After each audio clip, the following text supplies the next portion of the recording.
Ladies and gentlemen, you may be seated. Military personnel are reminded to take off their headdress.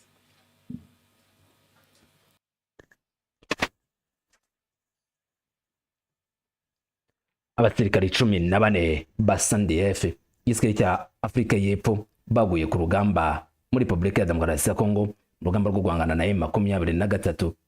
Rwaba rugamba rukomeye cyane kuri bo, yari intambara itoroshye, bwari uburyo bukomeye bwejejwe muri Republika ya Demokarasi ya Kongo ngo bagiye kugarura amahoro. Nyamara bagiye ku rugamba ku buryo bweruye guhangana na M23 mu buryo butunguranye, baje gutakariza ubuzima bwabo. M23 bahanganye no ku buryo bukomeye, ariko basangana umutwe utoroshye. Uko ari 14 bari baguye ku butaka bw'igihugu cya Republika ya Kongo, bari baratindijwe kujya mu gihugu cy'iwabo. Imirambo yabo yari itangiye gushingukira ku butaka bwa Goma nyuma yuko leta Afrika y'Epfo yari yanze kugira ngo ayite banyura mu gihugu cy'u Rwanda byeruye cyangwa se kumanika amaboko kw'ingabo za SANDF. Gusa nyuma yuko bwana Cyril Ramaphosa ashyizwe igitutu na n'inteko ishinga amategeko ya Republika ya Afrika y'Epfo, byabaye ngombwa yuko yemera yuko ari ngombwa gukora iyo bwabaga ngo abasirikari baguye ku rugamba bacyurwa iwabo bajye gushyingurwa. Gusa ko kandi nanone byamagambo akomeye kugeza ku rwego bamwe mu badepite bavuga ko intambara abasirikari bari kurwana mu kutabwa Republika ya Kongo atari intambara y'igihugu, iyo ntambara itabareba. Muri uyu muhango mubona imbere yanyu ni umuhango wabaye cyangwa se kuba kuri uyu munsi wa tariki 13 ushyira tariki 14 umwaka wa 2025, nyuma yuko imirambo yabo ivanywe ku butaka bw'igihugu cya Uganda, aho yanyujijwe ivuye mu Rwanda ikageza muri Afrika y'Epfo. Nyuma kugezwa muri Afrika y'Epfo, bahise bategura umuhango wo kuza kubasezera mu cyubahiro.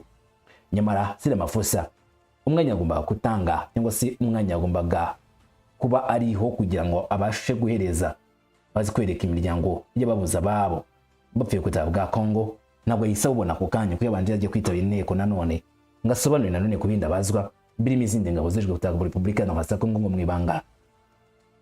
Gusa nyuma yuko byose birangiye, umuhango wahise utegurwa mu buryo bwihuse. Mu masaha asatira umugoroba mu ijoro rya hano iwacu niho umuhango wo gusezera kuri banyakwigendera urimo kuba. Amafoto yabo niyo yagaragaye, ntabwo bigeze bazana abasirikare ari mu mirambo yabo, ahubwo bazanye amafoto ya buri umwe uko ari 14 bagerageza kugenda bayasezeraho mu cyubahiro. Cyril Ramaphosa nawe ari mu bitabiriye.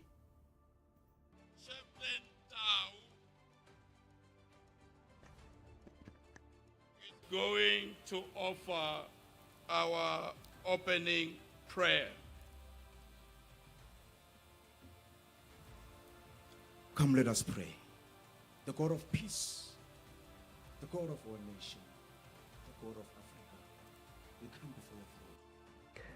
Mu gikorwa rero cyo gusezera kuri banyakwigendera habaye n'igikorwa cyo kubasengera, maze basenga basaba amahoro, bahamagara amahoro muri Afrika. Abakomanda abagenerale afite amapeti atandukanye ndetse n'umugaba mukuru w'ingabo, uwo muntu ufite agatabo nawe yari yitabiriye. N'umuhango wahuje hamwe abakomeye cyane mu gisirikari n'abayobozi batandukanye bakoze ibishoboka byose kugira ngo bitabire. Yatumiwe kuri podium ngashyireho cyangwa se aho abantu ikaze, ndavuga umugaba mukuru w'ingabo z'igihugu cya Afrika y'Epfo.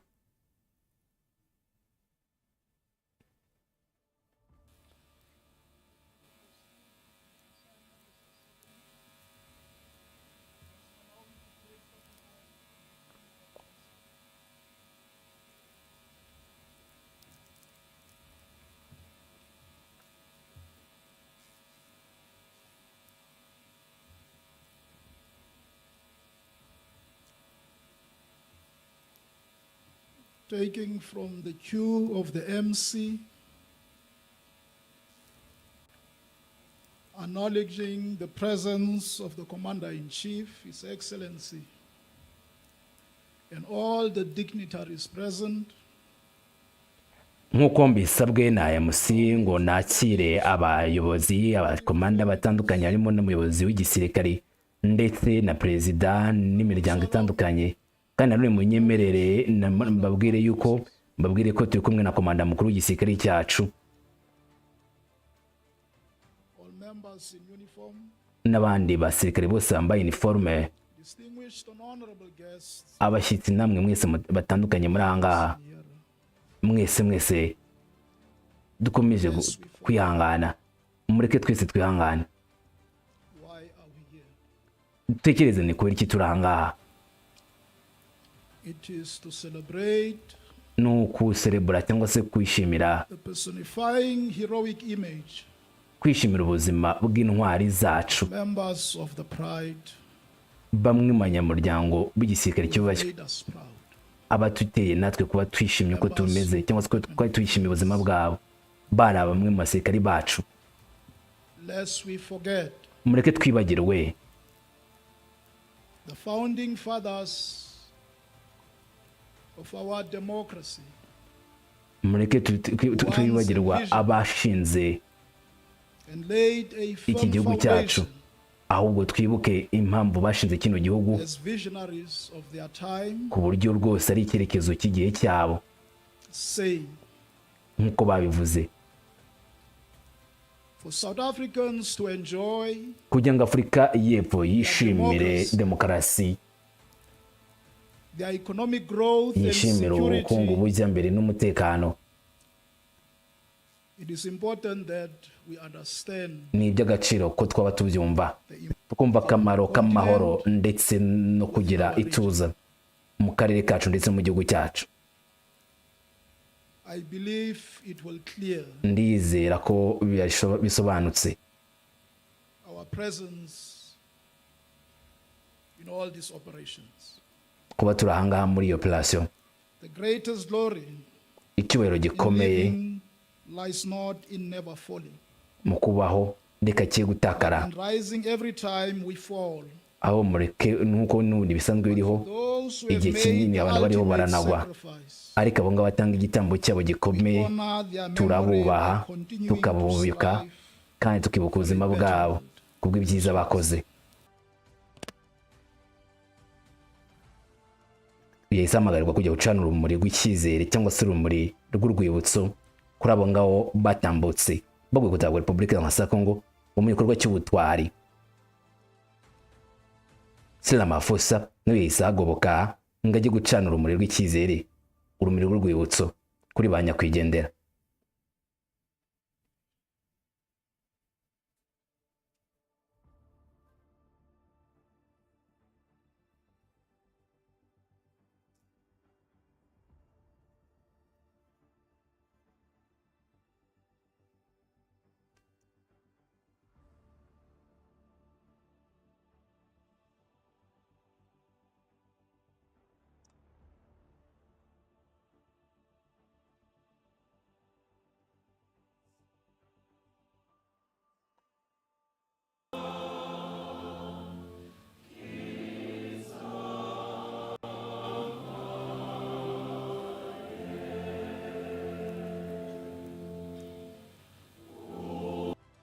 Mu ijambo umuyobozi wa gisirikare cyangwa se commander in chief yavugiye muri uyu muhango, yagaragaje akababaro ndetse n'ubutwari bibuka bw'abatambutse baguye ku rugamba.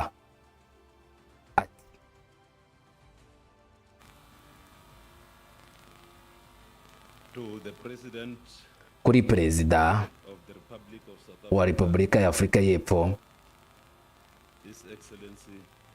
nyakubahwa Cyril Matamela Ramaphosa,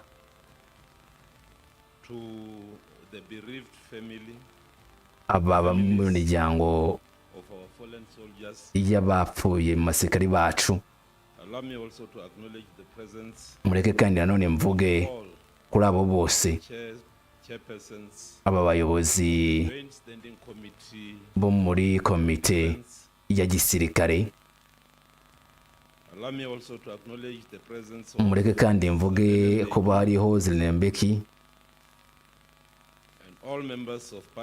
ndetse n'abandi bose mu nteko ishinga amategeko, abagize urwego rw'umutekano rw'ibanze ndetse n'abagize akanama gashinzwe umutekano ndetse n'abagize agace ka Kacakeko, abajenerali ndetse namwe bakuru abafite amapeti atandukanye ba sergeant ndetse namwe mu gisirikare cya Afurika y'Epfo, the Chaplain General of the National Defense Force, Chairperson of the South African National Defense Force Spouses Forum, Bomme Mapshanya, umuyobozi nanone uhagarariye igisirikare muri iki gice, ndetse abanyamakuru mwese bagabo namwe bagore. I stand Magaza here tonight iri joro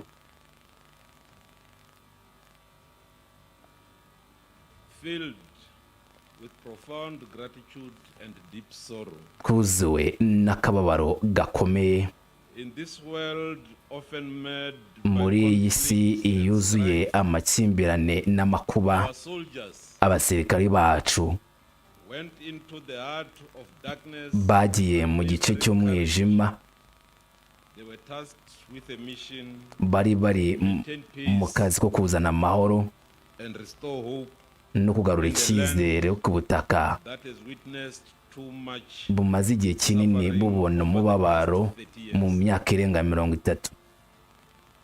As their names were read, nk'uko amazina yabo yasomwe, this is not mere formality, nor as a last roll call. ntabwo ari ibintu wavuga ko bikwiriye There will kwirengagizwa, never ariko rero reka tubabwire ko tutazigera na rimwe tubura be a roll call igisubizo that will be made. dutanga. These names Aya mazina live forever in our hearts, ahari mu mitima yacu igihe in the cyose, history of ndetse no mu mateka y'abantu bacu. these soldiers. Aba basirikari Were part of bari Southern African bamwe Development mu bagize Community iterambere mission rya in the DRC, bari bagize known as SAMI DRC. itsinda rya misiyo yoherejwe na SADC muri Congo, SAMI DRC, And the United Nations Organization Stabilization Mission ndetse n'abashinzwe kugarura amahoro bo muri UN, in the MONUSCO. DRC, known as MONUSCO. Both MONUSCO Abarabu and MONUSCO cyangwa SAMI SAMI DRC have a common objective, bose bafite intego ihuriweho, ariyo iyo gutera inkunga cyangwa se gufasha akarere mu kugera lasting peace ku mahoro and arambye security n'umutekano in the DRC. muri Congo cyane cyane. Each member Buri of the umwe South African National muri Defense kino Force gisirikare cya Afurika y'Epfo who answered the call to serve in wemeye the kwitaba DRC umuhamagaro wo kujya gutanga umusada muri Congo, carried out akicirwayo misiyo, with the spirit of selflessness. akitsa muri misiyo afite umwuka wo kwitanga ndetse no They fought kurengera abandi, gallantly akagwa ku rugamba. against rebels of M23 Bishwe n'inyeshyamba za and the M23, fragile peace, abo ngabo batumye amahoro embodying ataboneka, the very essence of what it means to be a defender of freedom. kandi ibyo ngibyo byatumye abacu baguka kugira ngo babe abantu bo guharanira ubwigenge n'ubwisanzure. To the families Imiryango who are with us today, ni kumwe natwe uyu I want munsi, you to know that ndashaka kubwira ngo your loved menye ko ones aba served with mwakundaga unwavering bravery, and therefore they looked at death in the face. babonaga urupfu mu maso yabo, They challenged all that seemed to be a daunting task that bahanganye mu buryo bushoboka byose nabo bose, wouldn't have liked to face. mbese bakoze ibyo abantu benshi batakishimira gukora, Yet they persevered. kandi baragerageje rwose. Through their commendable conduct, Binyuze mu buyobozi bahabwaga, they personified aba the basirikare spirit of resilience, barafite umwuka wo kwitanga, demonstrating a level of commitment kandi bafite umwuka wo gukomeza gufatanya na that bagenzi babo. inspires us all. Nari nabyo natwe twese bikomeza kuduhamagara cyangwa se kuduhagurutsa ngo dukore. They did not back down Ntabwo bigeze in the bapfukamira face of adversity. mu maso y'uwo bahanganye, Instead, they rose to the occasion, ahubwo bakoze ibishoboka byose ngo babone uburyo baca muri humye umwanzi. demonstrating the very principles of courage and Bagaragaje ku imbaraga zikomeye n'akanyabugabo selflessness that we in the South African National Defense Force hold very dearly. kandi bagaragaje imbaraga twebwe muri iki gisirikare cya Afurika y'Epfo dukunze kugaragaza. It is often said none bikunze kuvugwa that the true measure of a soldier, bakavuga ko ibipimo byiza by'umusirikare mwiza his valor is not found in the victories bivuga yuko ari ibi won on the battlefield, ari umutima ukomeye, ari umutima roho ikomeye, but in the lives atari kugwira ku rugamba gusa, and the peace that is fostered. kandi kuzana amahoro n'umutekano ari byo bigomba kuba ari ibya mbere nk'insinzi. Our fallen comrades understood this truth. Abagenzi bacu bapfuye rero turumva neza ukuri kwabyo ku buryo bukomeye. They stood side by side with their fellow soldiers, bahagaze impande ku mpande n'abagenzi babo, united in their mission to protect bashyize hamwe kugira ngo barinde inzirakarengane nabo babuze ibyiringiro ngo babigarure muri bo, in the land ravaged by conflict. kandi cyane kuri ubutaka bwabasiriwe cyangwa se bwabaye mu ntambara igihe kinini. They believed in the power of peace biringiraga mu mbaraga y'amahoro, and in the importance of their role in creating a safer world. kandi bakiringira ko imbaraga zabo cyangwa se mu murimo wabo ibintu bizagenda neza. They believed Barizeraga that peace is not just the ko absence of war, amahoro atabaho hariho intambara, but the presence of justice. ahubwo ko yaba hari ubwo hariho ubutabera ndetse n'ibyiringiro. If peace and stability is Iyo amahoro rero no kudahuza, what our fallen heroes were pursuing, amahoro niyo intwari zacu zashaka kuzana ngo zivane mu makuba, it begs to raise just a few pertinent issues. ibi rero byasabaga kugira ngo bace muri bimwe bikomeye. And these fallen comrades Rero aba bacu be batambutse asking themselves today biyemeje gukora ibishoboka if they were byose given the opportunity. ngo nibabona amahirwe bagaragaza icyo bashoboye.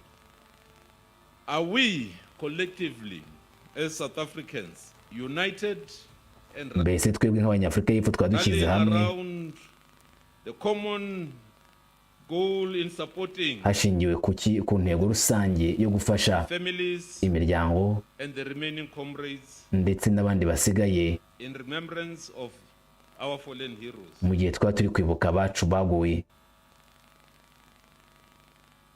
As we seem to be so naive at times, twakwiriye kuboneka nk'abantu it's not to bakomeye see mu through gihe, the intent kandi tukaboneka mu bihe bikomeye, of those who are questioning the presence kandi tugakomeza guhagarara muri kino gihe aho abantu benshi bibaza ku ngabo zacu of ziri our muri Congo. soldiers in the eastern DRC. Have we forgotten Mbese twaba twaribagiwe as a nation nk'igihugu that our deployment to DRC ko ingabo zacu zoherejwe muri Congo is premised on our quest ko zagiyeyo ku bw'ubushake bwacu everlasting peace and ku kugarura amahoro ahoraho stability no kuvanaho akaga in our region, muri karere kacu, which is in actual fact kandi ari nabyo bigira ingaruka prerequisite for a sustainable development. ku iterambere rusange twifuza.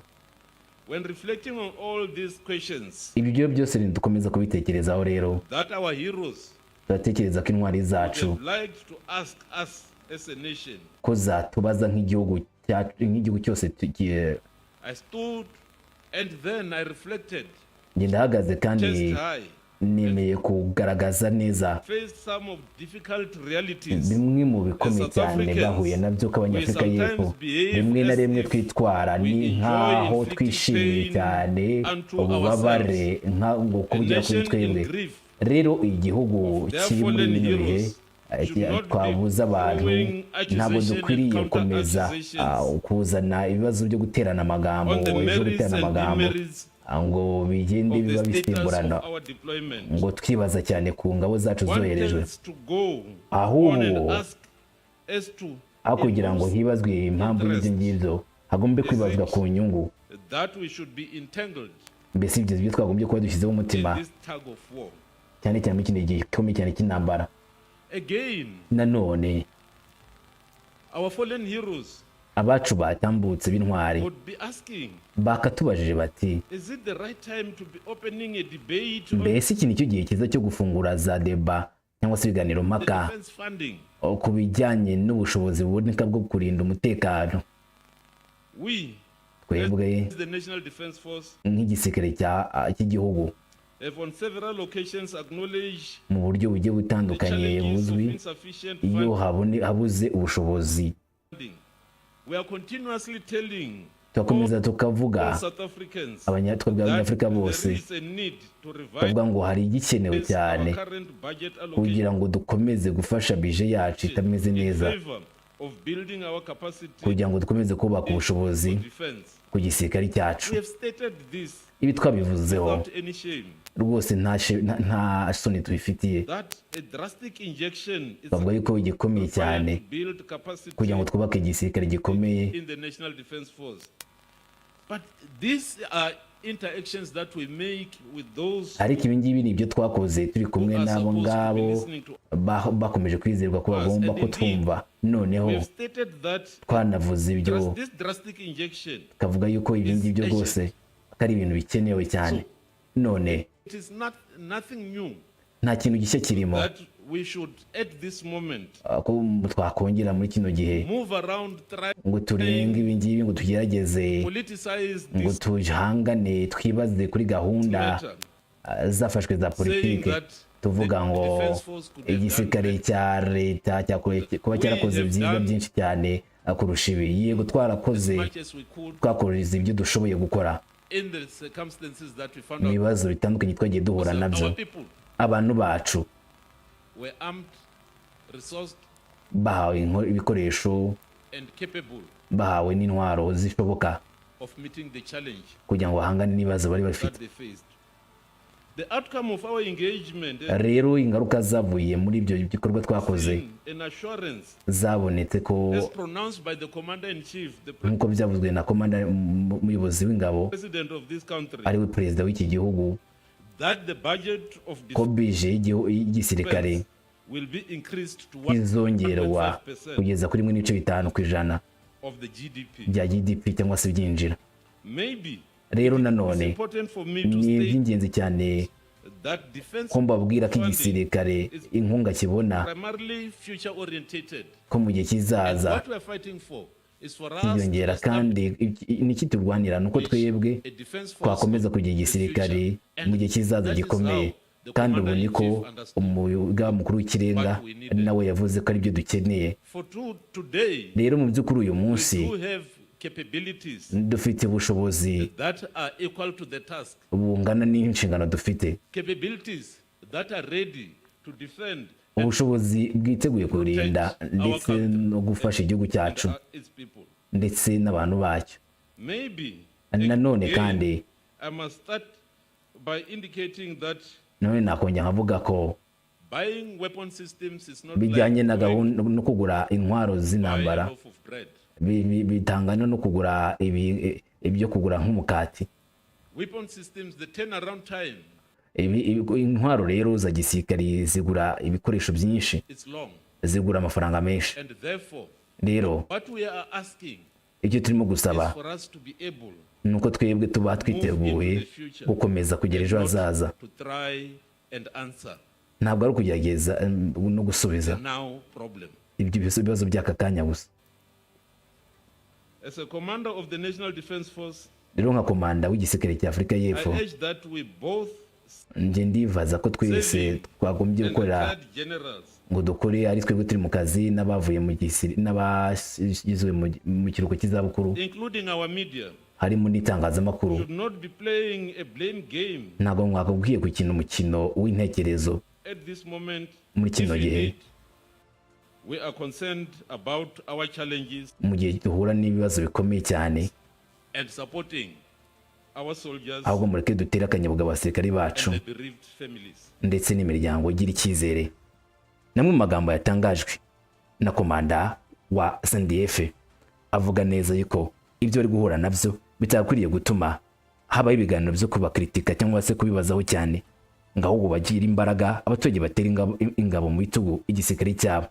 Kutabwa Repubulika ya Kongo baracyahari, abasirikari ba SNDF baracyakomeje gufatanya na FARDC bangana na 23, ndetse amakuru ahari nuko kuri ubu ngubu noneho kandi Repubulika ya Demokarasi ya Kongo yongeye koherezwa izindi ngabo zo muri SNDF zanyuze Lubumbashi bwizamuke muri Kivu Amajyaruguru.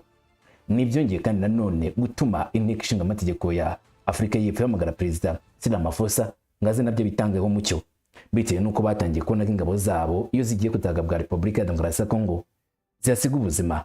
Ibyo babonye ko ari ibintu bigomba guhagarikwa uko bizagenda kose. Bati ibyo ntabwo tuzakomeza kubyihanganira. Ubundi bararwanira iki? Niki kitumye babayo? Ejo bundi aha Cyril Ramaphosa avuga ko ngabo zisigaye muri Goma yavuze yuko izi ngabo zizataha ari uko yoreka amasezerano yo muri Dar es Salaam ashyizwe mu bikorwa. Gusa ko ibintu bigaragara uyu munsi ibyo Dar es Salaam bisa n'ibyarenzweho cyangwa se biri kugenda birengwaho umunsi ku wundi, haba ku ruhande rwa Repubulika ya Demokarasi ya Kongo ndetse na M23 nk'uko yibishinzwa mu itangazo rya Pacifique Masunzu bavuze ko M23 yarenze ku masezerano y'amahoro maze karasa ku birindiro by'FARDC. Gusa ko n'FARDC nawe si shyashya kuko ngo nayo igira gutya kagaba ibitero kuri M23 ati no kuri M23 gusa ahubwo bakanagaba ibitero ku gihugu cy'u Rwanda.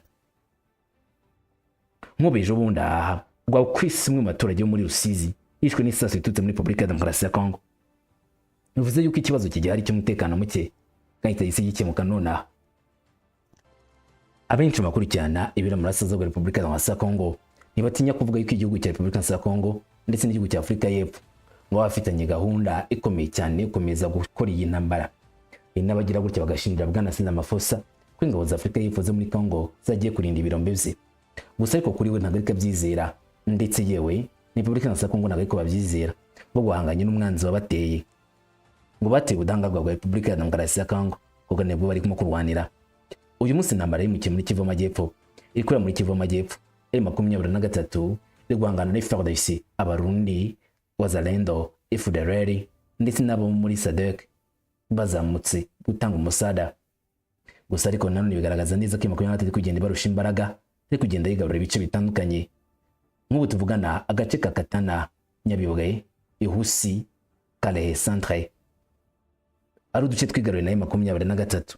Inzu ya M23 kaberekeje Kavumu ku kigo cy'indege mpuzamahanga cyo muri Kivu Amajyepfo. Ibigaragaza neza yuko nyuma yo kwigarura Kavumu amarembo ya Bukavu azabakandagiwe kandi wagarika M23 kugira Bukavu bizabigoranye. Gusa muri iyi mirwano biragaragara neza ko ikoreshwa ibikoresho bitandukanye by'intambara bikomeye birimo gutuma nanone intambara ikomera kuba intambara itasanzwe. Gusa mu byifuzo bya Tshisekedi ngo nuko M23 yavuye imice byose yafashe gashyira intwaro hasi igasubira inyuma. Gusa Dar es Salaam inyenzi afatiwemo nuko nanone kandi M23 igomba guhagarika ibikorwa byayo byo kwigarurira ibice n'FARDC igahagarika ibikorwa byayo byo kurasa kuri M23 kandi bose bagashyira agahenge. Gusa ngo nanuyu munsi ntabwo birashyirwa mu bikorwa ahubwo bose bari gushakirana.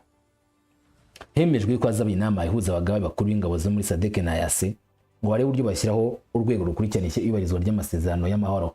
Angola yarangije kwemeza ko igiye kuzana ingabo mu Burasirazuba bwa Kongo aho M23 yigaruriye ngo barebe uburyo agahenge gashyirwa mu bikorwa. Ntabwo bizwi neza niba manda ya Angola izaba yemera kurwana mu gihe hari uruhande rwiyemeje kurenga ku gahenge cyangwa se kubihe by'amahoro. Angola yakomeje kuba umuhuza hagati y'igihugu cy'u Rwanda na Repubulika ya Demokarasi ya Kongo, dore ko ibihugu byombi nabyo byakomeje kurebana y'ingwe nyuma y'uko Kongo ishinje u Rwanda kuba inyuma ya M23. U Rwanda rwo rugashinja Kongo kuba inyuma ya FDLR n'ifite gahunda yo guhungabanya umutekano w'igihugu cy'u Rwanda. Kuva icyo gihe kugeza amagingo aya inama zagiye zikwita igihwere ntabwo zigeze zigira ikintu zigeraho. Inshuro nyinshi ahubwo zagendaga zibyara ibyasinywa nk'amasezerano, ariko amasezerano yanasinywa cyangwa se ntasinywe n'undi ko ibintu bye bisanzwe bimeze ahubwo ikagenda byiyongera.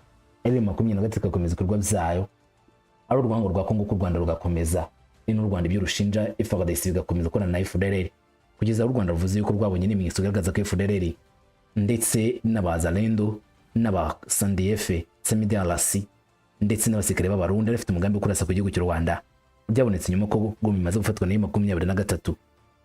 Imyiteguro yari yarabaye ku buryo byose byagombaga gukorwa. None abasirikare baguriye ku rugamba muri Afurika y'Epfo basizewe mu cyubahiro, mbese bigiye gutuma abasirikare bose ba SANDF bava gutaka Repubulika ya Kongo cyangwa ngo byavuzwe n'umwe mu basirikare bakomeye cyangwa se abayobozi bakomeye ba Afurika y'Epfo yasabye ko igihugu cyabo cyaza kwihorera kuri M23. Niko bigiye kugenda, bagiye kuza kwihorera kuri M23 muri bice abasirikare no bayice.